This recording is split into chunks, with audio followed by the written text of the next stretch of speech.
आइला के ज़ोरदार थप्पड़ एहतशाम के सारे गरूर को खाक में मिला देगा।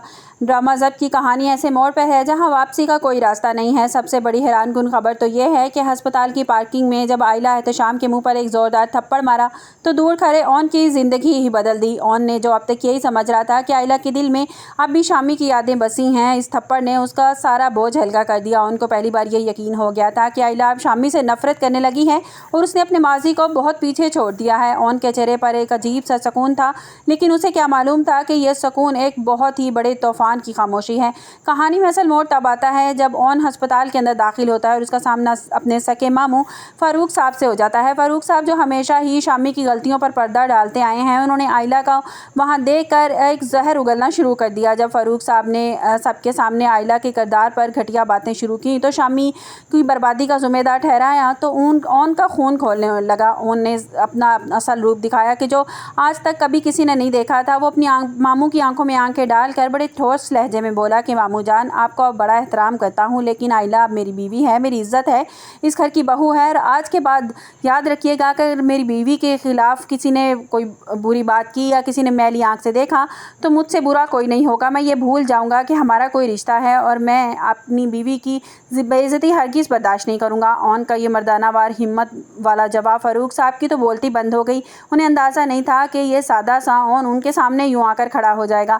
आइला जो अस्पताल के कोने में खामोशी से खड़ी सब कुछ देख रही थी, उसके होश उड़ गए। उसे याद आया कि शामी तो कभी उसकी खातिर अपने वालिदैन के सामने जुबान तक नहीं खोली थी और हमेशा बुज़दिलों की तरह अपनी माँ के पीछे छुप जाया करता था, जबकि ओन ने इसकी इज्जत की खातिर अपने सके मामू से दुश्मनी मोल ले ली है और इस तरह उन्हें करारा जवाब दिया है आइला की बेइज्जती करने पर।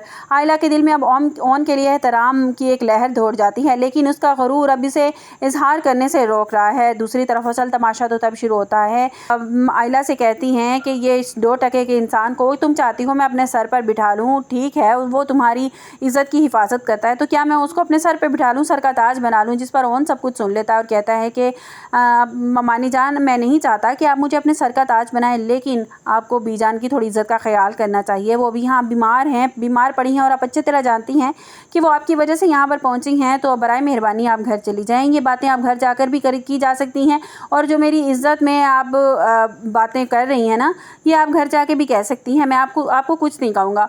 तो शम्सा वहाँ पे गुस्से में वहाँ से चली जाती है। ओन खामोशी से सारी बदतमीज़ी शम्सा की सुन लेता है। उसे दुख तो बहुत होता है, लेकिन वो बचपन से ही सब कुछ सुनता आ रहा था और अपनी आंखों से देखता आ रहा था कि ओन की खातिर कोई भी उसकी खातिर स्टेप लेने को तैयार नहीं है। देखकर बहुत ज़्यादा दुख होता है कि जैसे ही उसकी माँ ओन के खिलाफ बोल रही थी तो आइला खामोशी से खड़ी रहती है, जिससे ओन का दिल छन्नी हो जाता है और उसे यकीन हो जाता है कि आइला के दिल में उसके लिए कोई भी मोहब्बत नहीं है। आइला की खामोशी ने ओन के दिल को छन्नी कर दिया था और उसकी तरफ एक नज़र डाली और हज़ारों शिकवे थे। ओन ने सोचा कि इसकी बीवी इज्जत के लिए अपने मामू से नाता तोड़ लिया, उनके खिलाफ खड़े हो गए, लेकिन आइला ने अपनी ओन की इज्जत के खिलाफ अपनी माँ के सामने एक लफ्ज़ तक नहीं बोला और ओन का ये रहा सहा ज़ब्त अब दर्दनाक फैसले में तब्दील होने वाला था।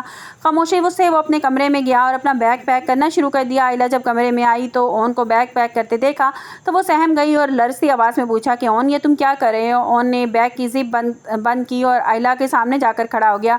ओन ने बड़े सर्द लहजे में कहा कि आइला, मैंने सोचा था कि पार्किंग में तुम्हारा थप्पड़ मेरे रिश्ते की नई शुरुआत होगा। मुझे लगा था कि अब शायद तुम मुझे अपना शौहर तस्लीम कर चुकी हो, लेकिन तुम्हारी खामोशी ने ये साबित कर दिया कि मेरी इज्जत तुम्हारे लिए कुछ भी नहीं है। जहाँ एतबार ना हो वो रिश्ता नहीं निभ सकता। आइला की आंखों में आंसू आ गए थे। वो कुछ कहना चाहती थी मगर अल्फाज इसका साथ नहीं दे रहे थे कि मैं अब इस घर में तुम्हारी ज़िंदगी में बोझ बनकर नहीं रहूँगा, मैं तुम्हें आज़ाद कर दूँगा आइला, इस रिश्ते से आज़ाद कर दूँगा। वहीं आइला फर्श पर बैठकर वहीं रोने लग जाती है। उसे एहसास होता है कि उसने क्या खो दिया है।